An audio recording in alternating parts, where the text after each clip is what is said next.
स्वागत है हमारे चैनल कहानी विद नाज में। अब कहानी शुरू होती है। राजस्थान में अपनी बड़ी सी हवेली के अपने बड़े सेकमरे में बैठी कलावती जी कुछ सोचों में गुम थी। आज कलावती जी को अपने पोते अभिमन्यु ठाकुर की बहुत याद आ रही थी। अपने बेटे और बहू के एक्सीडेंट में गुजरने के बाद उन्होंने अपने पति अभिमन्यु ठाकुर और अभिमन्यु की दाई मां के साथ मिलकर अभिमन्यु को पाला पोसा था। उस समय अभिमन्यु 7 साल का था। अपने माता पिता के गुजरने के बाद अभिमन्यु चुपचाप सा रहने लगा था। अभिमन्यु के दादा और दादी ने अभिमन्यु को भरपूर प्यार दिया, पर वो उसकी उदासी को कम कर सके। वह ज्यादातर अपनी पढ़ाई में लगा रहता, पर जब भी उसके पास समय होता तो वह अपने दादाजी के साथ ऑफिस चला जाता था। दादाजी उसे धीरे धीरे बिजनेस की बारीकियां सिखाने लगे। अभी वो बस 20 साल का हुआ था और उसकी ग्रेजुएशन अभी कंप्लीट ही हुई थी कि अचानक से उसके दादाजी का भी देहांत हो गया। दादाजी के देहांत से अभिमन्यु को बहुत बड़ा झटका लगा। दादी माँ भी दादाजी के जाने के गम से टूट गई थी, मगर अभिमन्यु के लिए उन्होंने खुद को संभाल लिया था और उसे समझा बुझाकर ऑफिस भेजना शुरू कर दिया। उनकी कंपनी आरएस एंटरप्राइजेस की जिम्मेदारी अभिमन्यु के कंधों पर आ गई थी। अभिमन्यु ने जल्दी ही ऑफिस की सारी जिम्मेदारी बखूबी संभाल ली। अभिमन्यु ने अपनी लगन और मेहनत से अपनी कंपनी को कामयाबी की ऊंचाइयों तक पहुंचा दिया। इस सब में अभिमन्यु का मिजाज थोड़ा गुस्से वाला हो गया था। दादी माँ अच्छी तरह जानती थी कि अभिमन्यु भले ही थोड़ा गुस्से वाला हो गया है, पर दिल का वो हीरा है। अब दादी माँ अभिमन्यु की शादी जल्द से जल्द कराना चाहती थी, ताकि अपने जीवन साथी का प्यार पाकर उसकी उदासी कम हो जाए। पर अभिमन्यु इतनी जल्दी शादी नहीं करना चाहता था, तो उसने दादी माँ को इतनी जल्दी शादी करने से मना कर दिया। पर दादी माँ उसकी शादी कराने के लिए बेचैन थी। वह अपने जीते जी अभिमन्यु का घर बसा हुआ देखना चाहती थी। अभिमन्यु दादी माँ के रोज रोज शादी को कहने से परेशान था। तभी अभिमन्यु को एक मीटिंग के लिए अमेरिका जाना पड़ा। अभिमन्यु का काम तो बस 1 महीने में ही खत्म हो गया था, पर फिर भी वो वापस नहीं आया, क्योंकि उसे पता था कि दादी माँ उसके वापस आते ही शादी का दबाव बनाएंगी। उसने अपनी कंपनी का काम अपने भरोसेमंद मैनेजर जयंत के जरिए ऑनलाइन संभाल लिया था। देखते देखते 2 साल हो गए। 2 साल से अभिमन्यु अमेरिका में है।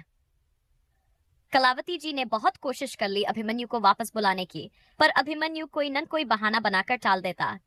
पर अब कलावती जी से और बर्दाश्त नहीं हो पा रहा था। वह जल्द से जल्द अभिमन्यु की शादी कराना चाहती थी। अभिमन्यु के जाने के बाद दादी माँ बहुत उदास रहने लगी थी। इतनी बड़ी हवेली अभिमन्यु के चले जाने से सूनी सी हो गई थी। अभिमन्यु वैसे तो चुपचाप ही रहता था, पर दादी का दिल अभिमन्यु के बिना नहीं लगता था। दादी माँ, मैं आपके लिए सूप लेकर आई हूँ। तानिया की आवाज से कलावती जी अपनी सोचों से बाहर निकली। तानिया अभिमन्यु की दाई माँ की बेटी है, जिसे अभिमन्यु अपनी छोटी बहन मानता है। दाई माँ और तानिया हवेली में ही रहती हैं और कलावती जी की देखभाल के साथ साथ हवेली का कामकाज भी देखती हैं। कलावती जी ने तानिया की तरफ देखा और उसे सूप टेबल पर रखने का इशारा किया। तानिया ने सूप टेबल पर रख दिया।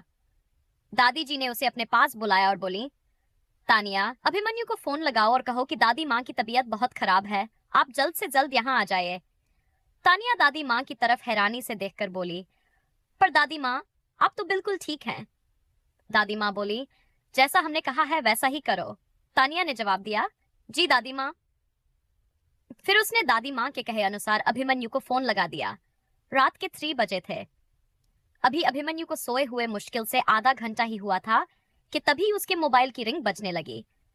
वह बिना देखे ही किसका फोन है अपना सर तकिए में घुसाकर फिर से सोने की कोशिश करने लगा, लेकिन बार बार फोन की रिंग ने आखिर उसे उठने पर मजबूर कर ही दिया। अभिमन्यु ने नींद में ही फोन अपने कान से लगाकर कहा, हेलो हेलो। सॉरी भाई, आपको इतनी रात में डिस्टर्ब किया। अभिमन्यु ने आंखें बंद किए ही कहा, इट्स ओके, बात क्या है ये बताओ, इस समय कॉल क्यों किया। तानिया अपनी घबराहट छुपाते हुए बोली, भाई, दादी माँ की हालत ठीक नहीं है, वह बार बार आपको याद कर रही हैं, अब तो दवा भी असर नहीं कर रही। अभिमन्यु चौंक कर बोला, क्या हुआ दादी माँ को? अभी तो कल ही बात की थी, वह बिल्कुल ठीक थी, फिर अचानक क्या? भाई, आज सुबह से ही उनकी हालत खराब है, वह सिर्फ आपको देखना चाहती हैं। दादी माँ की तबीयत के बारे में जानकर अभिमन्यु अब पूरी तरह से जाग चुका था। वह बोला, अभी वो कैसी हैं? क्या वो जाग रही हैं? मैं उनसे बात कर सकता हूँ? तानिया बोली, जी, पर अभी अभी सोई हैं, वो भी बहुत मुश्किल से। अभिमन्यु बोला, ओके, तुम ख्याल रखना उनका, मैं आने की कोशिश करता हूँ। तानिया बोली, ठीक है। भाई, लेकिन जल्दी कीजिएगा, दादी की हालत सीरियस है। अभिमन्यु बोला, ठीक है, मैं 1-2 दिन में इंडिया पहुंच जाऊंगा। और फिर अभिमन्यु ने फोन काट दिया। इधर तानिया ने फोन रखते ही कहा, दादी माँ, आपने मुझसे झूठ बुलवा दिया, लेकिन भाई जब आएंगे तो क्या होगा? वो तो मुझ पर गुस्सा करेंगे। दादी माँ बोली, कुछ नहीं होगा, उसकी तू चिंता न कर। ये बता, कब तक आएगा? क्या कहा उसने? तानिया बोली, 1-2 रोज में बोला है कि इंडिया आ जाएंगे। दादी माँ भगवान को याद करके हाथ जोड़कर बोली, बस भगवान, जल्दी से मेरा अभिमन्यु मेरे सामने आ जाए। इस बार तो उसे वापस नहीं जाने दूंगी, बहुत हो गई उसकी मनमानी, इस बार तो मैं उसकी एक नहीं सुनूंगी। तानिया बोली, लेकिन दादी माँ, आपने मुझसे झूठ क्यों बोलने को कहा कि आपकी तबीयत ज्यादा खराब है? आप तो बिल्कुल फिट है। दादी माँ बोली, वो इसलिए कि मेरे अभिमन्यु को धन दौलत की भूख तो है नहीं, उसे अगर कोई चीज यहाँ ला सकती है तो वो है उसकी दादी, यानी मैं। समझी कुछ? तानिया बोली, ओह अच्छा, तो ये बात है, आप तो जीनियस निकली दादी माँ। दादी माँ इतराकर बोली, तो और क्या, मैं तो बचपन से ही होशियार हूँ।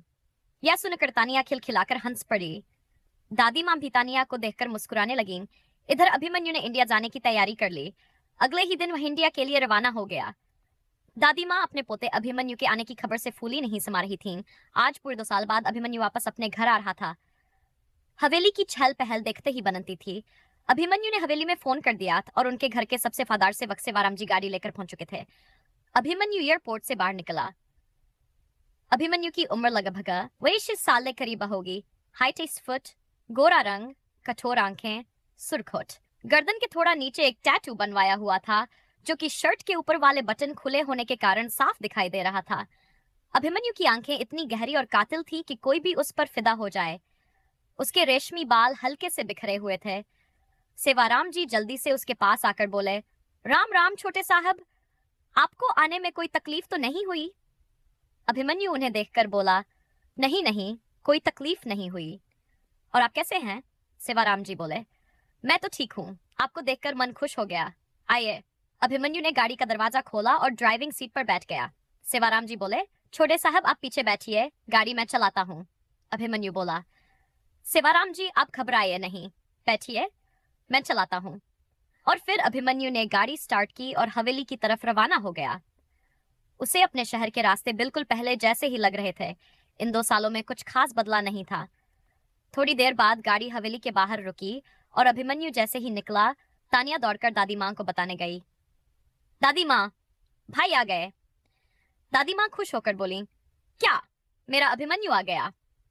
अभिमन्यु को देखने के लिए दादी माँ अपनी कुर्सी से उठकर खड़ी हो गई। तानिया बोली, दादी माँ, ये आप क्या कर रही हैं? आप भूल गई कि आपने मुझसे भाई से क्या कहलवाया था कि आप बीमार हैं। दादी माँ को याद आ गया। वो जल्दी से बोली, अरे हाँ, मैं तो उसके आने की खुशी में अपना ड्रामा ही भूल गई। चल, जल्दी से मुझे लिटा दे और मैं लेटकर आंखें बंद कर लेती हूँ। दादी माँ अपने बिस्तर पर जाकर लेट गई। तानिया ने जल्दी से उन्हें चादर ओढ़ा दी और दादी माँ ने आंखें मूंद ली। दादी माँ आंखें मूंदने की इतनी अच्छी एक्टिंग कर रही थी कि तानिया की हंसी छूटने वाली ही थी कि तभी अभिमन्यु कमरे में आ गया। अभिमन्यु आवाज लगाकर बोला, तानिया, दादी माँ। तानिया आकर अभिमन्यु के गले लग गई। प्रणाम भाई। अभिमन्यु चिढ़कर बोला, नहीं, मेरा भूत आया है, तुमने इतनी रात को कॉल किया तो मुझे आना ही था। तानिया बोली, क्या अभिना, कैसी बातें करते हैं, पता है हम सब ने आपको कितना मिस किया। अभिमन्यु ने उसके सिर पर हाथ फेरकर कहा, मेरी प्यारी बहना, कैसी हो तुम? तानिया ने जवाब दिया, मैं अच्छी हूं भाई।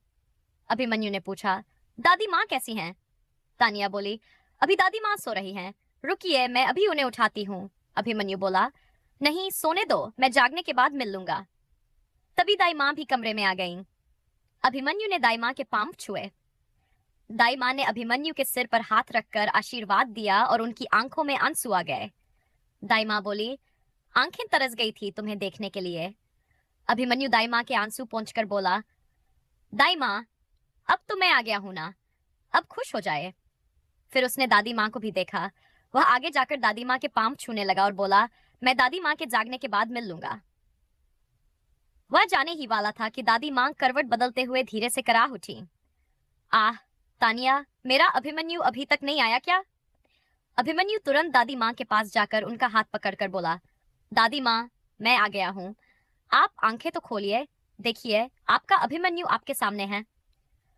अभिमन्यु की आवाज सुनकर दादी माँ ने धीरे से आंखें खोली। उन्होंने अभिमन्यु का हाथ पकड़ा, उसे गले से लगाया और ठहर ठहर कर प्यार किया, मानो वह कोई छोटा सा बच्चा हो। अभिमन्यु बोला, दादी माँ, कैसी हैं आप? तानिया ने बताया कि आपकी तबीयत बहुत खराब हो गई है, आप अपना बिल्कुल भी ख्याल नहीं रखती। मैं कल ही आपको किसी अच्छे डॉक्टर को दिखाकर इलाज कराता हूँ। दादी माँ बोली, अब तू आ गया है ना मेरा ख्याल रखने वाला, अब मैं जल्दी ही ठीक हो जाऊंगी। अभिमन्यु मुस्कुराकर बोला, वो तो आपको होना ही पड़ेगा दादी माँ, आखिर आपके सिवा मेरा ही कौन। दादी माँ, मैं जरा फ्रेश होकर आता हूँ, फिर ढेर सारी बातें करेंगे। दादी माँ बोली, ठीक है, जा। अभिमन्यु के जाने के बाद दादी माँ ने दाई माँ से कहा, कल्याणी, जाकर खाने का इंतजाम देखिए। अभिमन्यु 2 साल बाद आया है, सब कुछ उसकी पसंद का होना चाहिए। कल्याणी जी बोली, माँ जी, आप चिंता मत कीजिए, मैंने सब कुछ अभिमन्यु की पसंद का ही बनवाया है। मैं देख आती हूँ कि सब तैयार हुआ कि नहीं। दाई माँ कमरे से बाहर आई और सेवाराम को आवाज लगाई, सेवाराम जी। सेवाराम जी भागकर आए। जी दाई माँ बोली। दादी माँ ने कहा है कि रसोई में जाकर देखिए खाना तैयार हुआ कि नहीं। दाई माँ सेवाराम जी ये कहकर किचन में आ गई। किचन में आकर सेवाराम जी बोले, फुलवा, खाना तैयार हो गया। छोटे साहब यानी अभिमन्यु ठाकुर आ चुके हैं, जल्दी से खाने की मेज लगा दो। और हाँ, सब कुछ उनकी पसंद का बनाया है ना, जो कुछ बड़ी मालकिन ने बताया था। फुलवा बोली, अरे काका, आज अभिमन्यु बाबू के आने की खुशी में उनकी पसंद की सभी चीजें बनाई हैं, यकीन ना हो तो खुद ही देख लो। सेवाराम जी बोले, अरे नहीं नहीं, पहले मालिक खाएंगे फिर कोई और। ठीक है, तुम खाना लगाओ। इधर अभिमन्यु फ्रेश होकर आ चुका था और उसने दाइमा के कमरे में ही खाना मंगवा लिया। दाइमा बोली, अभिमन्यु, आज सब कुछ तेरी पसंद का है। तुझे मूंग दाल का हलवा पसंद है ना, खास तेरे लिए बनवाया है। अभिमन्यु खुश होकर बोला, वाह दाइमा, आई लव यू। दाइमा बोली, देख तो जरा कितना दुबला हो गया है, यहाँ खूब घी मक्खन खाएगा तो फिर से गोलू मोलू हो जाएगा मेरा बच्चा। अभिमन्यु चिढ़कर बोला, दाइमा, अब मैं बड़ा हो गया हूँ, आप क्या चाहती हैं कि मैं हाथी हो जाऊं ताकि कोई लड़की मुझे पसंद ही ना करे। दाइमा हल्के गुस्से में बोली, अरे कौन है जो मेरे राजकुमार जैसे पोते को पसंद ना करेगी? तेरे लिए तो एक से एक बढ़कर राजकुमारियां हैं, बस तू जिसे पसंद कर ले वही हाँ कर दे। दाइमा की बात सुनकर अभिमन्यु चुप हो गया। वह जानता था कि अगर कुछ और बोला तो दाइमा का पुराना शादी वाला राग शुरू हो जाएगा, इसलिए उसने बात बदल दी। अभिमन्यु बोला, दाइमा, तानिया आपका ध्यान रखती है या नहीं? उसे कॉलेज भी जाना होता है, आप कहें तो मैं किसी और को आपकी देखभाल के लिए रख दूं। दाइमा बोली, अभिमन्यु बेटा, अभी तो सफर से थका हारा आया है, ये बात बाद में भी हो सकती है और मुझे तुझसे बहुत जरूरी बातें भी करनी है। अभिमन्यु खाना खाकर बोला, जी दाइमा, और फिर वह वहां से अपने कमरे में चला गया।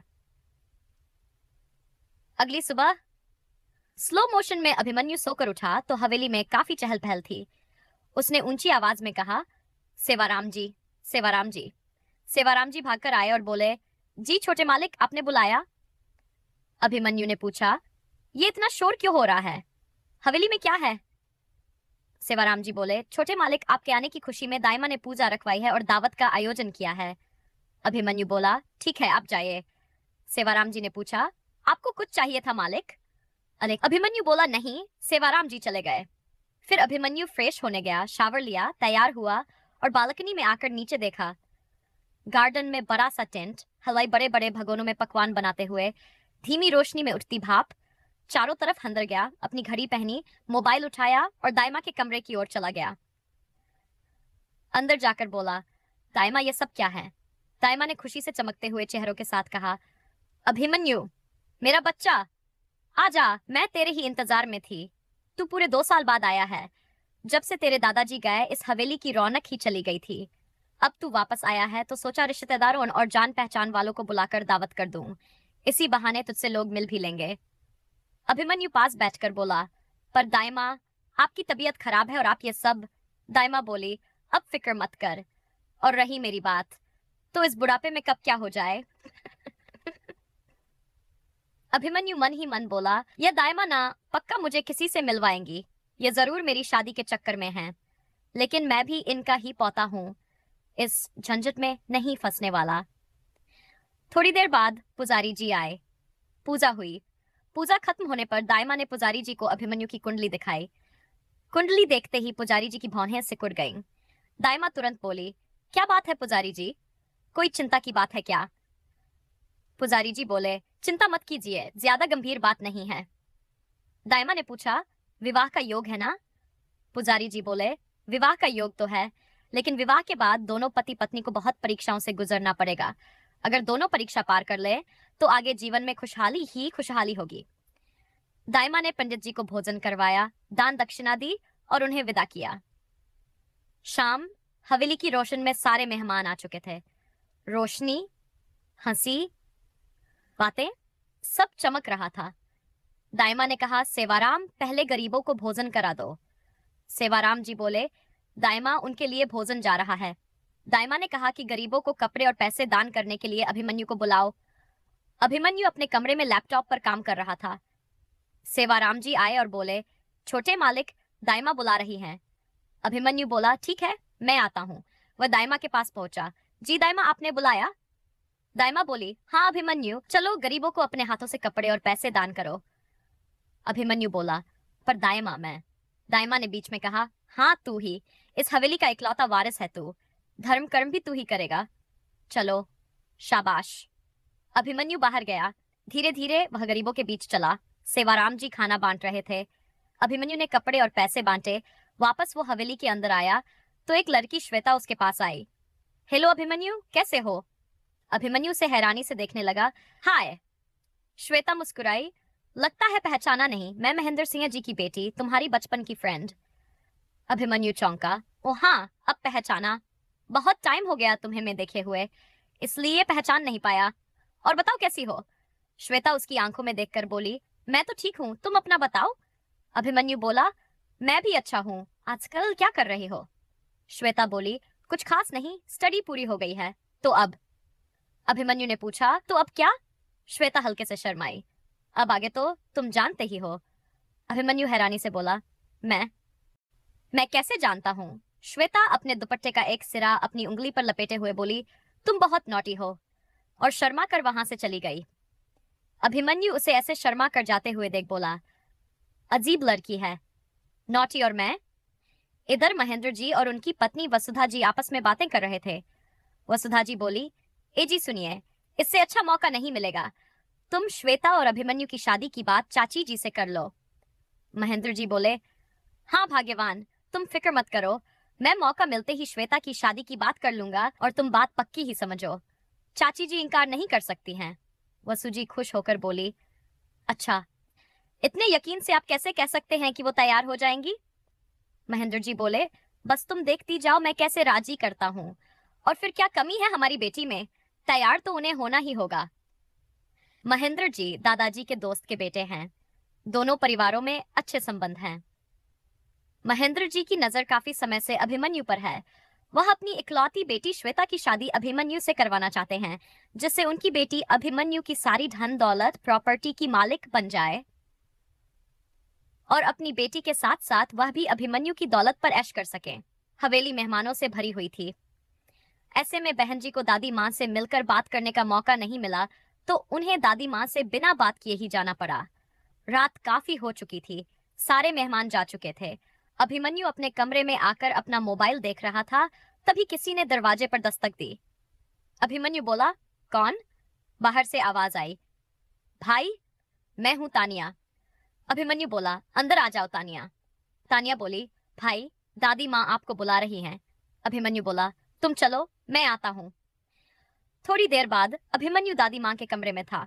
अभिमन्यु बोला, दादी माँ, इतनी रात हो चुकी है और आप अभी तक जगी हैं, आपकी तबीयत तो ठीक है। दादी माँ बोली, अभिमन्यु मेरा बच्चा, यहाँ बैठ मेरे पास। दादी माँ ने अभिमन्यु के हाथों को अपने हाथों में लेते हुए बड़े ही उम्मीद के साथ कहा, बेटा, यह हवेली, इसकी साख और इसके रुतबे की रखवाली, इस खानदान के इकलौते वारिस तुम ही तो हो। आज तुमसे तुम्हारी ये बूढ़ी दादी कुछ मांगेगी तो इनकार तो नहीं करोगे? अभिमन्यु बोला, दादी माँ, आप ये कैसी बातें कर रही हैं? दादी माँ बोली, अभिमन्यु, तुम्हें पता है कि तुम्हारे दादा अब नहीं रहे और तुम 2 साल बाद वापस आए हो। मुझे भी पता है कि तुम यहाँ नहीं रहना चाहते। अभिमन्यु बोला, दादी माँ, ऐसा कुछ नहीं है। भला मैं आपको छोड़कर क्यों जाऊंगा? आप तो मेरी जान है। दादी माँ बोली, अच्छा, अगर अपनी दादी माँ से इतना प्यार करता है तो मेरी एक ख्वाहिश पूरी कर दे। बोल, करेगा ना? अभिमन्यु बोला, ऑफ कोर्स दादी माँ, बताइए क्या करना है। दादी माँ बोली, शादी। अभिमन्यु हैरानी से बोला, शादी? दादी माँ बोली, क्या हुआ? इतना आश्चर्य क्यों? अभिमन्यु बोला, दादी माँ, अभी शादी वादी के चक्कर में मुझे नहीं फंसना। दादी माँ बोली, क्यों? वजह तो बता। अभिमन्यु बोला, दादी माँ, वजह तो। दादी माँ उसकी बात बीच में काटकर बोली, देख अभिमन्यु, अगर तूने किसी को पसंद किया है तो बता दे, मैं तेरी शादी उसी से करवा दूंगी। अभिमन्यु बोला, दादी माँ, ऐसी कोई बात नहीं है, बस मैं अभी शादी नहीं करना चाहता। इतना कहकर अभिमन्यु वहां से चला गया। अभिमन्यु दादी माँ की बात सुनकर काफी परेशान था। वह एक आजाद पंछी की तरह रहना चाहता था। न उसकी कोई गर्लफ्रेंड थी, न वह किसी से प्यार करता था। बस उसे किसी भी बंधन में बंधने की इच्छा नहीं थी। वह लड़कियों से हमेशा दूर ही रहता था, लेकिन दादी माँ ने उसकी शादी की बात छेड़कर उसे परेशान कर दिया था। अभिमन्यु सोचते हुए बोला, दादी माँ, मैं आपकी हर बात मान लूंगा, पर शादी के चक्कर में मुझे मत डालिए। मुझे मेरी आजादी बहुत पसंद है। फिर उसने फैसला किया कि वह जल्द ही अमेरिका वापस चला जाएगा। इधर अभिमन्यु काफी परेशान था कि वह दादी से कैसे कहे कि वापस जा रहा है। वैसी उधर बुनमेन था कि भी सेवाराम जी ने बताया कि दादी माँ की तबीयत बिगड़ गई है। अभिमन्यु भागकर दादी माँ के कमरे में आया। दादी माँ बेहोश हो गई थीं। अभिमन्यु ने जल्दी से दादी माँ को अपनी गोद में उठाया। पीछे पीछे दाई माँ और तानी या भी दौड़ पड़ी। अभिमन्यु दादी माँ को लेकर पीछे सीट पर बैठ गया और ड्राइवर ने गाड़ी स्टार्ट कर दी। दूसरी गाड़ी में तानिया, दाई माँ और सेवाराम जी अभिमन्यु की गाड़ी के पीछे चल पड़े। अभिमन्यु ने दादी माँ को हॉस्पिटल में भर्ती करवाया और खुद बाहर बेचैनी के साथ टहलने लगा। वह बहुत परेशान था। मन ही मन दुआ कर रहा था कि दादी माँ बस ठीक हो जाएं, क्योंकि माता पिता और दादाजी के जाने के बाद एक दादी माँ ही तो थी उसके पास। अगर उन्हें भी कुछ हो गया तो वह क्या करेगा? कैसे रहेगा अपनी दादी माँ के बिना? यह सोचकर उसकी आंखें बार बार नम हो रही थीं। भले ही 2 साल से वह अमेरिका में था, पर एक भी दिन ऐसा नहीं गया जब वह अपनी दादी माँ से बात करता हो। दूर रहकर भी वह दादी माँ के स्वास्थ्य, खान पान और बाकी हर चीज का ध्यान रखता था। डॉक्टर दादी माँ का इलाज कर रहे थे। काफी समय बीत चुका था, लेकिन डॉक्टर ने अभी कुछ नहीं बताया था। दाई माँ और तानिया भी वेटिंग रूम में बैठी थी और दादी माँ के स्वस्थ होने की प्रार्थना कर रही थी। तानिया अभिमन्यु के पास आई और बोली, भाई आप घर चले जाएं, थोड़ा आराम कर लें, तब तक मैं यहाँ देख लूंगी। अभिमन्यु बोला, नहीं, मैं ठीक हूँ। जब तक डॉक्टर कुछ बता न दे मैं यही रहूंगा। तभी डॉक्टर बाहर आ गए। अभिमन्यु तुरंत डॉक्टर के पास आया। उसके चेहरे पर परेशानी साफ छलक रही थी। उसने नम आंखों से पूछा, दादी माँ ठीक तो है ना डॉक्टर साहब? डॉक्टर साहब बोले, शेखावत साहब, आप मेरे कैबिन में आइए, मुझे आपसे कुछ जरूरी बात करनी है। अभिमन्यु बहुत घबरा रहा था। वह डॉक्टर साहब के साथ साथ चल दिया। डॉक्टर अपने कैबिन में आए और बोले, प्लीज कम बैठिए। अभिमन्यु बैठते हुए बोला, दादी माँ कैसी हैं? डॉक्टर साहब बोले, दादी जी को कोई चिंता है या कोई ऐसी बात जिससे उनका ब्लड प्रेशर बहुत हाई हो गया था? मैंने इलाज तो दे दिया है, लेकिन आप लोग उन्हें किसी भी तरह का स्ट्रेस न लेने दें। उनके सामने ऐसी कोई बात नहीं होनी चाहिए जिससे उन्हें टेंशन हो। और एक बात, वो हार्ट पेशेंट है, तो आपको बहुत ज्यादा ध्यान रखना पड़ेगा, वरना उन्हें हार्ट अटैक भी आ सकता है। इस उम्र में उन्हें कोई भी तनाव नहीं लेना चाहिए। अभिमन्यु बोला, जी डॉक्टर साहब, मैं इस बात का पूरा ध्यान रखूंगा। क्या मैं उनसे मिल सकता हूँ? डॉक्टर साहब बोले, जी, अब आप उनसे मिल सकते हैं। अभिमन्यु की आंखें नम थीं। वह भारी कदमों से दादी माँ के कमरे की तरफ चला। वह दादी माँ से बहुत प्यार करता था। वह उनके सामने अपनी आंखों की नमी नहीं दिखाना चाहता था। उसने अपने आंसू पोंछे और दादी माँ के पास आकर उनका हाथ, अभिमन्यु ने दादी माँ का हाथ पकड़कर बोला, दादी माँ, आप ठीक तो है ना? आप पता नहीं क्या क्या सोचती रहती हैं। इतना सोच सोच कर आपने अपनी तबीयत खराब कर ली। इतना मत सोचा कीजिए। अब आप कुछ भी नहीं सोचेंगी। आप अपना ख्याल रखेंगी और मैं हमेशा आपके पास हूँ। आप जैसा चाहेंगी वैसा ही होगा। दादी माँ ने अभिमन्यु के सिर पर हाथ फेरते हुए कहा, तो तू मेरी बात मान गया? अभिमन्यु ने हाँ में सिर हिलाया तो दादी माँ उसे लिपटकर किसी छोटे बच्चे की तरह खुश हो गई, जैसे उनकी दिली मुराद पूरी हो गई हो। तानिया और दाईमान दोनों दादी माँ के पास आ गईं। दादी माँ से मिलकर अभिमन्यु दाई माँ और तानिया को घर भेज दिया और खुद दादी माँ के साथ हॉस्पिटल में ही रुक गया। अगले दिन अभिमन्यु ने डॉक्टर से दादी माँ के डिस्चार्ज के बारे में पूछा तो डॉक्टर ने दादी माँ को डिस्चार्ज कर दिया। अभिमन्यु दादी माँ को लेकर हॉस्पिटल से घर आ गया। दादी माँ के घर आते ही लोग उनसे मिलने के लिए आने लगे। उधर महेंद्र सिंह जी अपने घर में चिल्ला रहे थे, अरे भाग्यवान, जल्दी करो, हम मरीज को देखने जा रहे हैं। कोई शादी में नहीं जा रहे जो तुम इतनी तैयार हो रही हो। वसुधा जी बोली, चलती हूँ जी, आप तो बस यूं ही शुरू हो जाते हैं।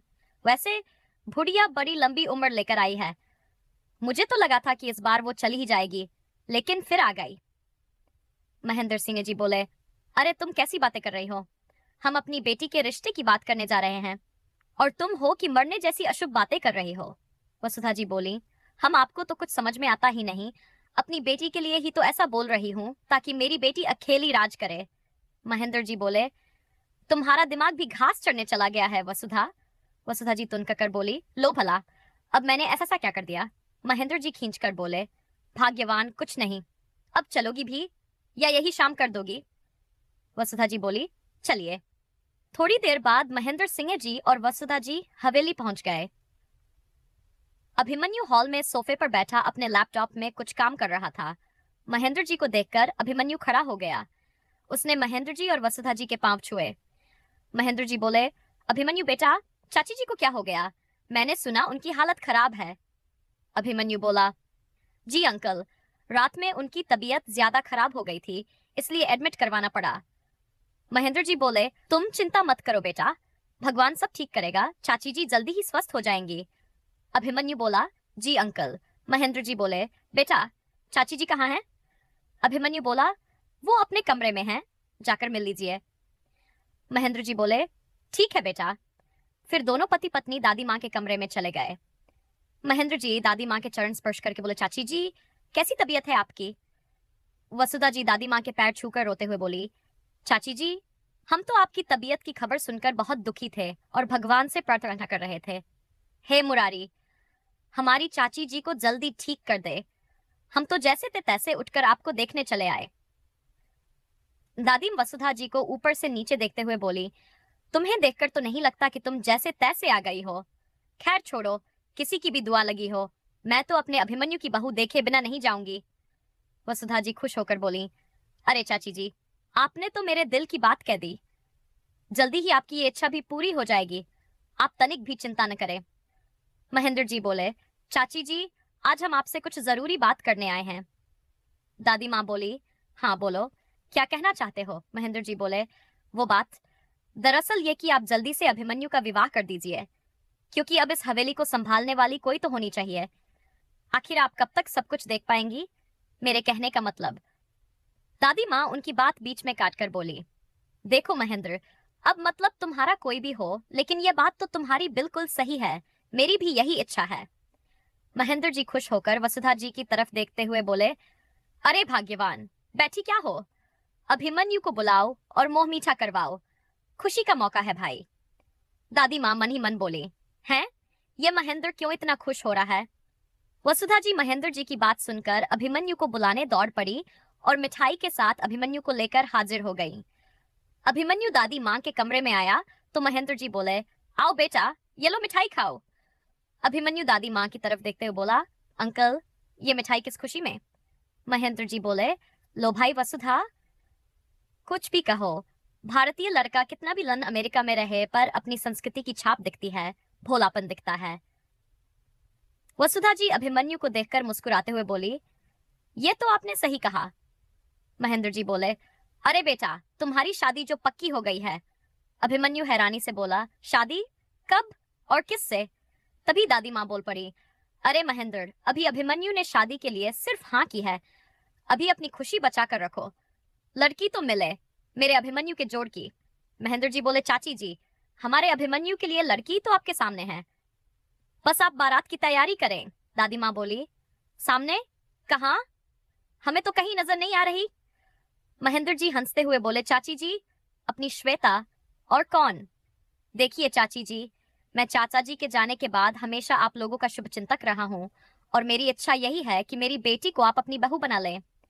दादी माँ और अभिमन्यु एक दूसरे का मुंह देखने लगे और अभिमन्यु गुस्से में वहां से चला गया। महेंद्र जी बोले, देखा देखा आपने चाची जी, अभिमन्यु को भी यह रिश्ता पसंद है। साथ इसलिए तो यहाँ से चला गया ताकि हम बड़े लोग सारी बात पक्की कर लें। दादी माँ बोली, तुझे कैसे पता है कि अभिमन्यु इसलिए यहाँ से चला गया? क्या ये बात अभिमन्यु ने तुझे खुद कही है? तभी वसुधा जी तुरंत बोली, चाची जी, फिल्मों में देखा नहीं है कैसे अपने रिश्ते की बात सुनकर लड़की शर्मा कर चली जाती है। दादी माँ बोली, देखा तो हमने भी है वसुधा, लेकिन लड़की को, अभिमन्यु तो लड़का है। महेंद्र जी बोले, चाची जी, तभी तो मैं अभिमन्यु की इतनी तारीफ करता हूँ कि इतने साल विदेश में रहने के बाद भी उसके अंदर संस्कार कूट कूट कर भरे हैं। दादी माँ बोली, देखो महेंद्र, इस बारे में मैं पहले अभिमन्यु से बात कर लूं, फिर कुछ कहूंगी। महेंद्र जी बोले, हाँ हाँ, आप बात कर लीजिए, लेकिन चाची जी, आपका जवाब हाँ ही होना चाहिए। वसुधा, चलो प्रणाम करो चाची जी को। दोनों पति पत्नी दादी माँ को प्रणाम करके चले गए। रात को अभिमन्यु दादी माँ के कमरे में आया। दादी माँ बोली, अभिमन्यु, तूने मुझे बताया क्यों नहीं तुझे महेंद्र की बेटी से शादी करनी है? अभिमन्यु हैरानी से बोला, व्हाट? दादी माँ, आप ठीक तो हैं? मैं उस पागल से शादी करूंगा? कभी नहीं। बल्कि मैं तो आपसे ही पूछने वाला था कि यह सब क्या ड्रामा चल रहा था।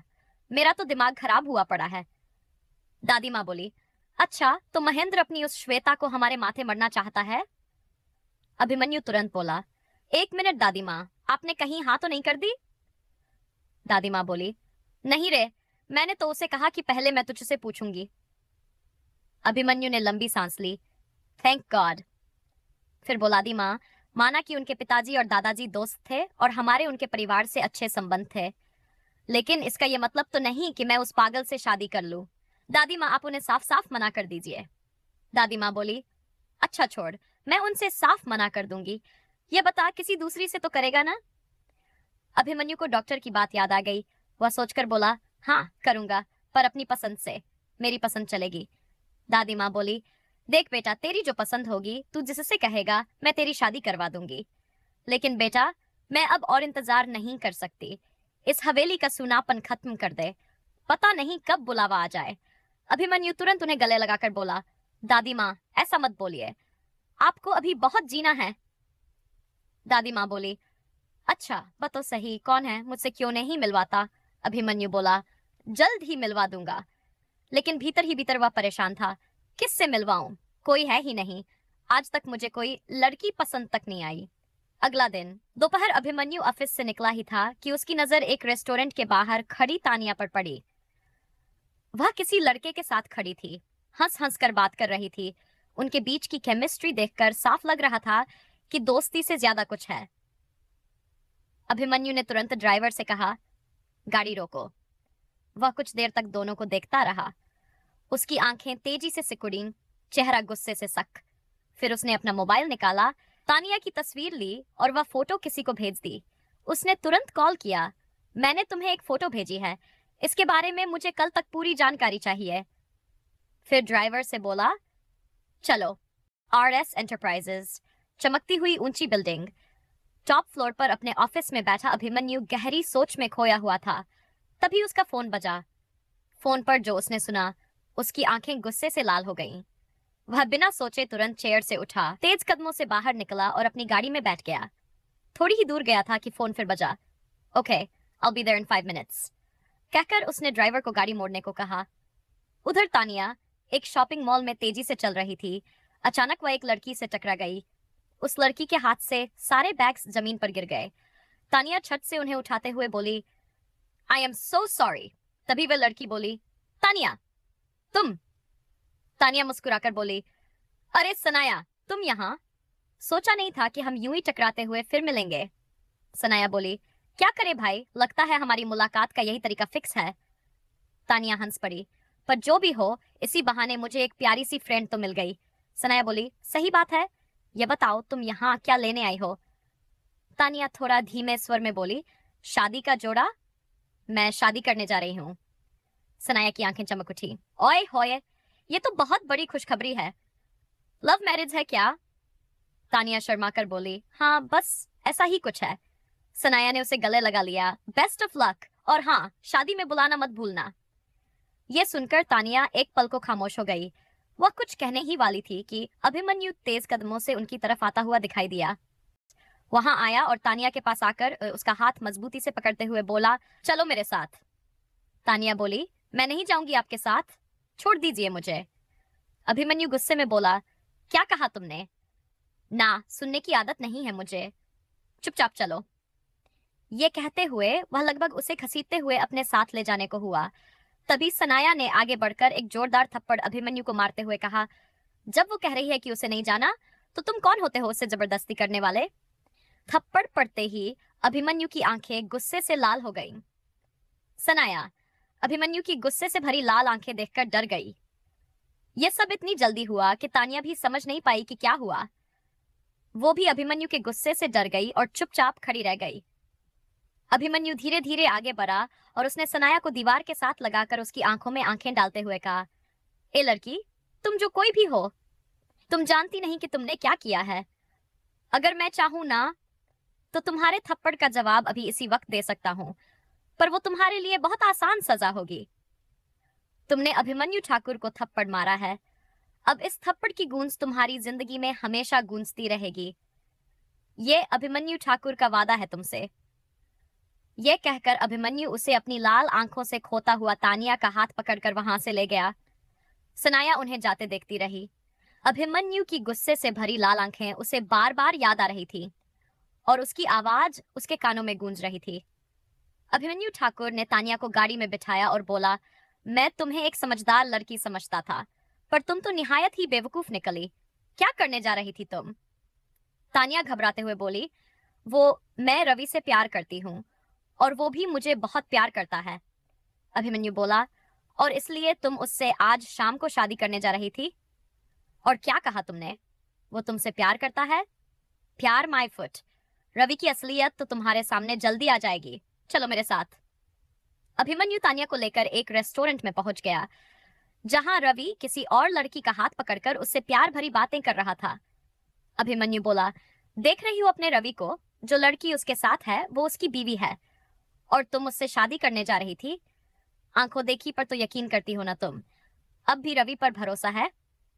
तानिया की आंखों में आंसू आ गए और वह गुस्से से रवि के पास पहुंच गई। रवि अचानक उसे वहां देखकर हैरान रह गया।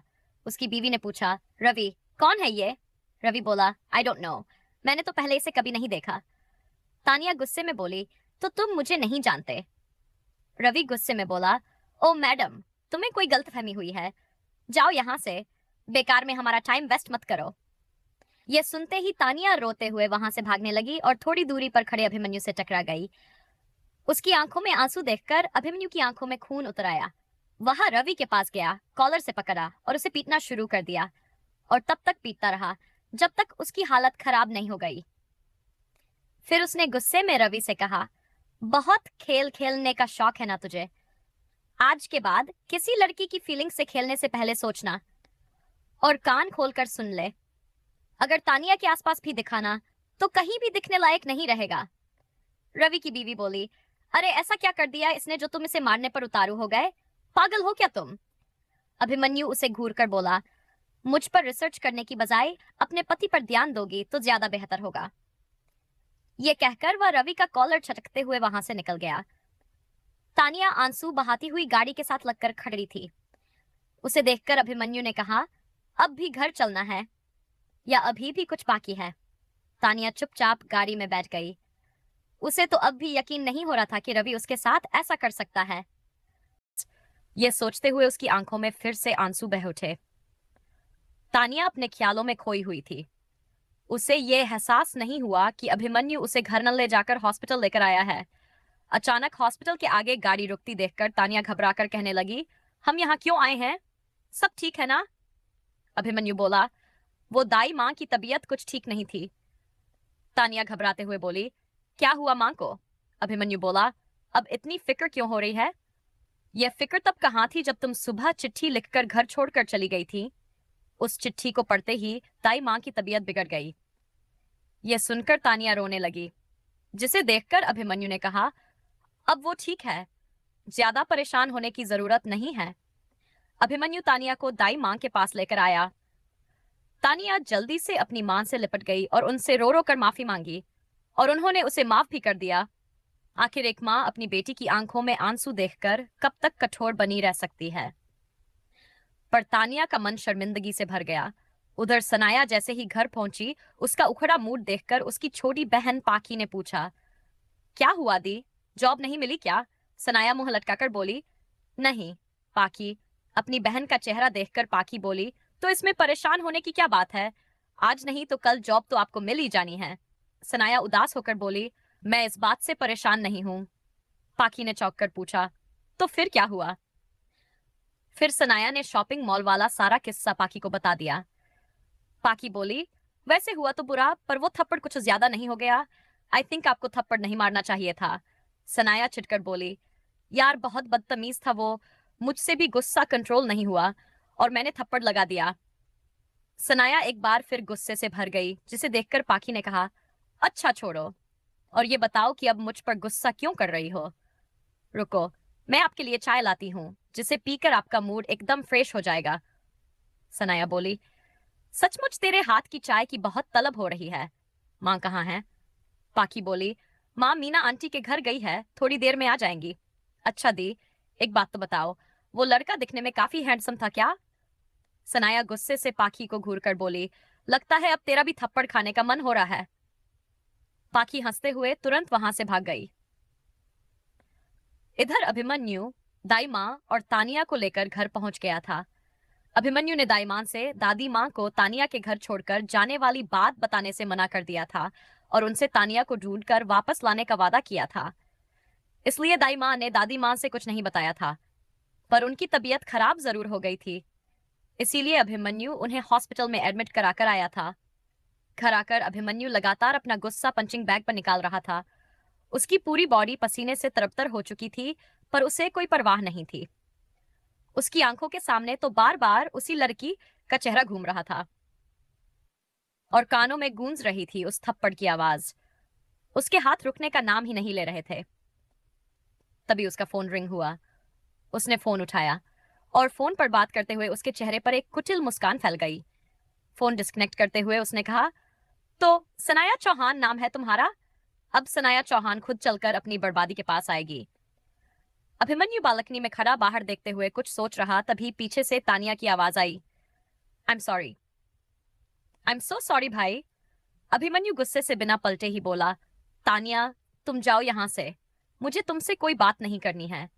तानिया रिक्वेस्ट करते हुए बोली, प्लीज भाई, ऐसा मत कहिए, मैंने जो किया उसके लिए मैं शर्मिंदा हूं। आई प्रॉमिस दोबारा ऐसी गलती नहीं करूंगी।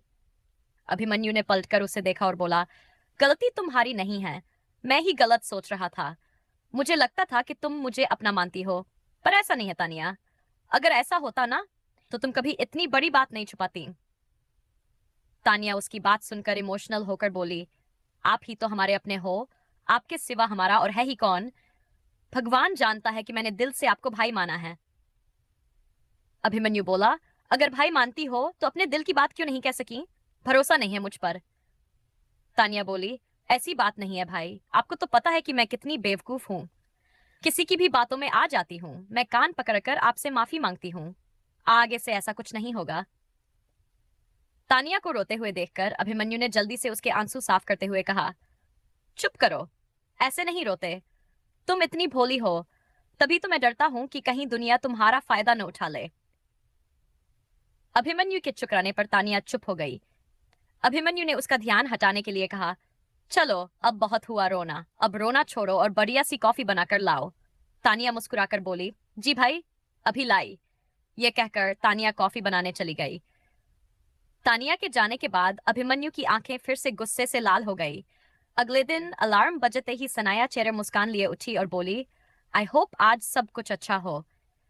वो जल्दी से तैयार होकर मम्मी पापा के पास नीचे हॉल में पहुंच गई और उनके पांव छूते हुए बोली, गुड मॉर्निंग माँ। गुड मॉर्निंग पापा। उसके पापा अभिषेक जी बोले, अरे बेटा, तुम्हें कितनी बार कहा है कि बेटियां पांव नहीं छूती।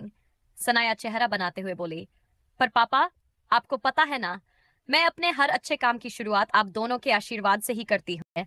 अभिषेक जी बोले, बेटा, हमारा आशीर्वाद तो बिना छुए भी हमेशा ही तुम्हारे साथ है। सनाया की मां भारती जी बोली, मुझे ये समझ नहीं आता कि ये जॉब करने का क्या भूत सवार हुआ है आपकी बेटी पर। सनाया बोली, माँ, यह मेरा सपना है कि मैं एक सक्सेसफुल बिजनेस वुमन बनूं। भारती जी अभिषेक जी के पास आते हुए बोली, कुछ ज्यादा बड़े सपने नहीं देख रही तुम। तुम्हारी शादी होने वाली है और तुम्हें लगता है कि तुम अपने सपने पूरे कर पाओगी। सनाया बोली, माँ, सपना बहुत बड़ा है, पर अगर सपने होंगे तभी तो उन्हें पूरा करने की चाह होगी। और मेरी प्यारी माँ, रही बात शादी की, तो शादी भी हो जाएगी। अभी तो डेट भी फिक्स नहीं हुई, और वैसे भी सागर को मेरे जॉब करने से कोई ऐतराज नहीं है। मैं हाउसवाइफ बनकर नहीं रहना चाहती। उसने मां को साइड से हग करते हुए प्यार से कहा। भारती जी बोली, देखा, सब कुछ पहले से ही सोच रखा है इन्होंने। अभिषेक जी बोले, अरे बस करो तुम माँ बेटी, आज नाश्ता भी मिलेगा या नहीं। भारती जी बोली, ला रही हूँ जी। वैसे आपकी दूसरी लाडली कहाँ है। तभी पाखी दूर से आते हुए बोली, आपने याद फरमाया, बंदी हाजिर है माता श्री। उसके अंदाज को देखकर सभी हंस पड़े। पाखी गले लगकर मम्मी पापा को गुड मॉर्निंग विश करके सनाया से बोली, good morning the, I hope आज आपकी कोशिश कामयाब हो जाए। सनाया उसे कसकर गले लगाते हुए बोली, आई होप सो। सभी नाश्ता कर रहे थे तभी सनाया का फोन रिंग करने लगा। सनाया ने फोन रिसीव किया और जैसे जैसे वो फोन पर बात कर रही थी उसके चेहरे के एक्सप्रेशन बदल रहे थे। उसने जी सर कहते हुए फोन काटा और खुशी से नाचने लगी। अभिषेक जी बोले, अरे बेटा बताओ तो, हुआ क्या। सनाया खुश होकर बोली, पापा, वो कल मैंने जॉब के लिए एप्लीकेशन दी थी, उन्हीं में से एक का कॉल था, जॉब इंटरव्यू के लिए। पाखी खुश होकर बोली, वाओ दी, कब है इंटरव्यू। सनाया बोली, आज ही है, मुझे जल्दी निकलना होगा, आज मैं बिल्कुल लेट नहीं होना चाहती, रास्ते में ट्रैफिक हुआ तो। भारती जी बोली, और तूफान मेल, पहले नाश्ता तो कर लो, लड़की सचमुच पागल है। सनाया चलते चलते नाश्ता करने लगी और जल्दी से माँ पापा का आशीर्वाद लेकर वहां से निकलने लगी। तभी पाखी बोली, बेस्ट ऑफ लक दी। सनाया खुशी से उसके गाल पर किस करके बोली, थैंक यू, आज इसकी बहुत जरूरत है मुझे। सनाया इन सब में एक दिन पहले हुए इंसिडेंट को अपने दिमाग से निकाल चुकी थी। वो घर से निकलकर ऑटो पकड़कर इंटरव्यू के लिए पहुंच गई। इतना बड़ा ऑफिस और इतने सारे कैंडिडेट देखकर वो बहुत नर्वस हो गई। वो मन ही मन सोचने लगी, सनाया, लगता है गलती से इन्होंने तुझे बुला लिया है, इन सब के आगे तेरी दाल गलना तो नामुमकिन है। सनाया बहुत नर्वस थी। वो बार बार अपनी उंगलियां आपस में उलझा रही थी। सनाया का नंबर आ गया। उसने इंटरव्यू तो दे दिया, पर उसे इस जॉब की 1% भी उम्मीद नहीं थी। इंटरव्यू के बाद कुछ कैंडिडेट्स को रोकने के लिए बोला गया। सनाया तो नाम सुनने से पहले ही वहां से निकलने की तैयारी में थी, पर अपना नाम सुनकर उसके पैर वहीं जड़ हो गए। उसे फिर से कैबिन में बुलाया गया। 2-3 सवाल पूछने के बाद उससे पूछा गया, कब से ज्वाइन करना चाहेंगी आप, मिस सनाया। सनाया तो जैसे शॉक रह गई। वो हैरानी से उनकी तरफ देखने लगी तो उन्होंने कहा, मिस सनाया, आपको जॉब के लिए सिलेक्ट किया जाता है। आप अपॉइंटमेंट लेटर और एग्रीमेंट के पेपर पर साइन कीजिए और कल से ऑफिस ज्वाइन कर सकती हैं। सनाया खुश होकर बोली, thank you sir, thank you so much sir. Sanaya ने खुशी खुशी दोनों पेपर्स पर साइन किए और वहां से बाहर आ गई। उसका तो मन हो रहा था कि वो वहीं नाचने लग जाए। उसे घर आने तक सब्र नहीं हो रहा था। उसने जल्दी से मम्मी पापा को बताया और फिर पाखी को फोन लगा दिया। फोन उठाते ही सनाया ने कहा, पाखी की बच्ची, गेस व्हाट। पाखी खुश होकर बोली, आपको जॉब मिल गई। सनाया हंसते हुए बोली, हाँ, मैं बहुत खुश हूँ। मैं तेरे कॉलेज आ रही हूँ, मिलकर पास करेंगे और फिर इकट्ठे घर चलेंगे। पाखी बोली, I am very happy for you दी, आप जल्दी आइए, मैं वेटिंग फॉर यू हूँ। सनाया ने जल्दी से ऑटो पकड़ा और पाखी के पास पहुंच गई। फिर दोनों ने खूब मस्ती की। दोनों मस्ती करते हुए घर पहुंच गई। घर पर शाम को सबने मिलकर यह खुशी सेलिब्रेट की। सनाया ने फोन पर सागर को भी इसके बारे में बता दिया। सागर भी उसको जॉब मिलने से बहुत खुश हुआ। सनाया आज बहुत खुश थी। यह तो उसका पहला कदम था, अभी तो कामयाबी उससे दूर थी। और उसे पाने के लिए उसे बहुत मेहनत करनी थी। सागर से बात करके अपनी आंखों में बहुत सारे सपने सजाए वह बिस्तर पर लेट गई और थोड़ी ही देर में नींद की आगोश में चली गई, इस बात से बेखबर कि कल से उसकी जिंदगी का यह सुकून खत्म होने वाला है। कोई है जो उसकी जिंदगी में ऐसा तूफान लेकर आएगा कि उसकी रातों की नींद उड़ा देगा। अगले दिन सुबह अलार्म बजने से पहले ही सनाया उठ गई। वह जल्दी से फ्रेश होने चली गई। फ्रेश होकर शावर लेकर वह जल्दी से तैयार हुई। उसने पिंक कलर का बहुत प्यारा सा सूट पहना। अपने दिल में कई अरमान लिए वह अपने ऑफिस पहुंच गई। ऑफिस की बिल्डिंग में पहुंचकर रिसेप्शनिस्ट ने उसे बताया कि उसे मैनेजर जयंत सर से मिलना होगा, वही उसे उसका काम बताएंगे। सनाया लिफ्ट से 10th फ्लोर पर पहुंच गई। वहां जयंत सर को ढूंढने लगी। तभी सामने से जयंत सर आते दिखाई दिए। जयंत उसके पास आए और बोले, आप मिस सनाया हैं? सनाया ने जवाब दिया, जी सर, मुझे जयंत सर से मिलना है। जयंत बोले, मैं ही जयंत हूँ। सनाया बोली, गुड मॉर्निंग सर। जयंत बोले, गुड मॉर्निंग, आप आइए मेरे साथ। सनाया जयंत के पीछे पीछे चल दी। जयंत सर ने उसे उसका केबिन दिखाया और वहां का काम भी समझा दिया। जयंत सर बोले, अगर आपको सब कुछ समझ आ गया हो तो आप अपना काम शुरू कीजिए, बॉस आपको कभी भी बुला सकते हैं। सनाया बोली, ओके सर। जयंत वहां से चले गए। सनाया ने हाथ जोड़कर कहा, हे भगवान, कुछ गड़बड़ मत हो, आज मेरा पहला दिन है, सब ठीक रखना। ये बोलकर उसने अपना काम शुरू कर दिया। थोड़ी देर बाद पियून उसके पास आकर बोला, मैम, आपको बॉस ने बुलाया है। सनाया अपनी चेयर से खड़ी हुई और पियून के पीछे चल दी। बॉस के केबिन के पास छोड़कर पियून चला गया। सनाया ने खुद को पूरी तरह प्रिपेयर किया। पहला इंप्रेशन ही लास्ट इंप्रेशन होता है, यह सोचकर उसने खुद को आत्मविश्वास से भरा। उसने हल्का सा नॉक किया और बोली, मे आई कम इन सर? और ये बोलकर केबिन का गेट हल्के से खोलकर अंदर चली गई। अभी वह थोड़ा सा ही अंदर आई थी कि तभी एक आवाज उसके कानों में पड़ी, मिस सनाया, आपको अंदर आने की परमिशन मैंने अभी नहीं दी है, so go back and ask again. Chair का मुंह दूसरी तरफ होने के कारण सनाया बॉस का चेहरा नहीं देख पाई। अपनी गलती सुधारते हुए वह बोली, आई एम सॉरी सर, और बाहर निकल आई। फिर से नॉक करते हुए बोली, मे आई कम इन सर? अंदर से यस की आवाज आई। सनाया अंदर गई और बोली, गुड मॉर्निंग सर। उसके ऐसा कहते ही चेयर घूमी और अभिमन्यु ठाकुर ने जैसे ही उसकी तरफ अपना चेहरा किया, उसे देखते ही सनाया की सिट्टी पिट्टी गुम हो गई, उसकी सांसें रुक सी गई। तो दोस्तों, आज का पार्ट यहीं खत्म होता है। आगे की कहानी बहुत ही इंटरेस्टिंग होने वाली है और हमें पूरी उम्मीद है कि आप सभी को आगे की कहानी जरूर पसंद आएगी। आगे क्या होगा ये जानने के लिए जुड़े रहिए हमारे अगले पार्ट के साथ, जो कल अपलोड किया जाएगा। अगर कहानी अच्छी लगी हो तो प्लीज कहानी को लाइक करें और वीडियो को शेयर करना न भूलें। और अगर आपने अभी तक हमारा चैनल सब्सक्राइब नहीं किया है तो प्लीज दोस्तों, चैनल को सब्सक्राइब कर लीजिए। कहानी को लेकर अपनी राय जरूर बताइए, आपका हर कमेंट हमें हौसला और खुशी देता है। तो मिलते हैं कहानी के अगले पार्ट में, तब तक हंसते रहिए, मुस्कुराते रहिए और हमारे साथ बने रहिए। Thank you for watching.